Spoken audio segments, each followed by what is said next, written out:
যাদের তুমি ভ্যাগাবন্ড বলছো, রাস্তার লোক বলছো না, তারা তোমার জেঠু, তোমার ভাই। My foot!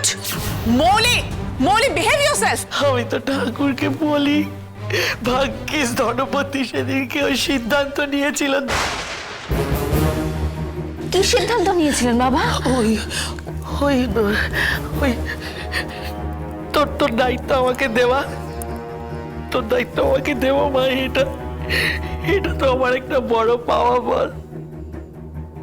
মা জানে তুই আমার আত্মার আত্মীয় রে মানি, তুই আমার আত্মা, তুই আমার এই শেষ জীবনের একমাত্র আমার আমার আমার আর কেউ নেই রে, তুই ছাড়া আমার আর কেউ নেই। এই ঋণ তোর শোধ করতে পারবো না রে মানি। মামুনি, এসব কি বলছো তুমি? ছোটবেলা থেকে তো আমি তোমাকেই অভিভাবক বলে জেনে এসেছি। তুমি তো বড় করেছো, আর শুধুমাত্র তো বিদ্যুতের জন্য তোমার সঙ্গে আমার সম্পর্ক নয় বলো। তাহলে আবার ঋণ কিসের? আমার কাছে তোমার কিসের ঋণ? তুমি কি বলছো? কিন্তু তুমি ঠিক কি সিদ্ধান্তের কথা বলছিলে বলো তো? আমার কেন মনে হচ্ছে যে তুমি আমার থেকে কিছু লুকিয়ে যাচ্ছ মামুনি। না না, কি লুকোবো? ধরবে কি বলছিস? শোন না, এইসব কথা চাপ তো। আজকে কত বড় শুভ দিন, মায়ের কাছে এসেছি। তুই তুই এক তুই তুই এক কাজ করে, যে মায়ের আশীর্বাদী ফুলটা নে নে নে, ধর ধর, যা কি অনিরুদ্ধর মাথায় ছুঁয়ে দে, যা।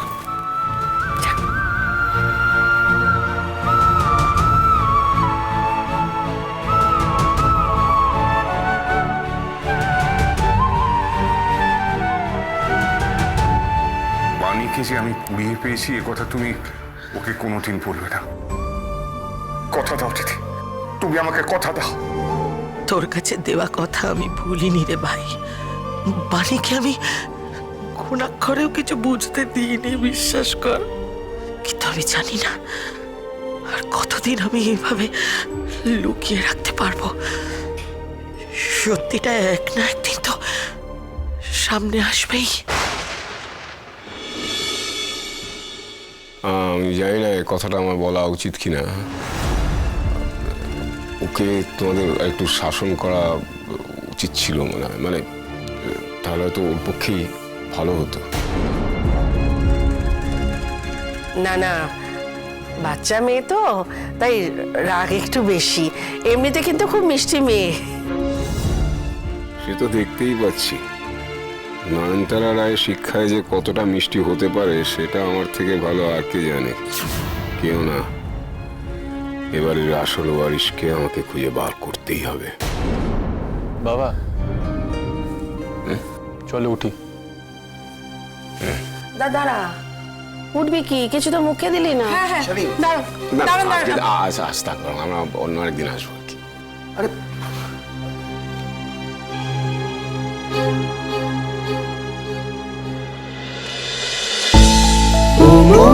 ও মোর দরদিয়া, সোম থেকে রবি প্রতিদিন সন্ধে ৭টায় স্টার জলসায় ও জিও হটস্টারে।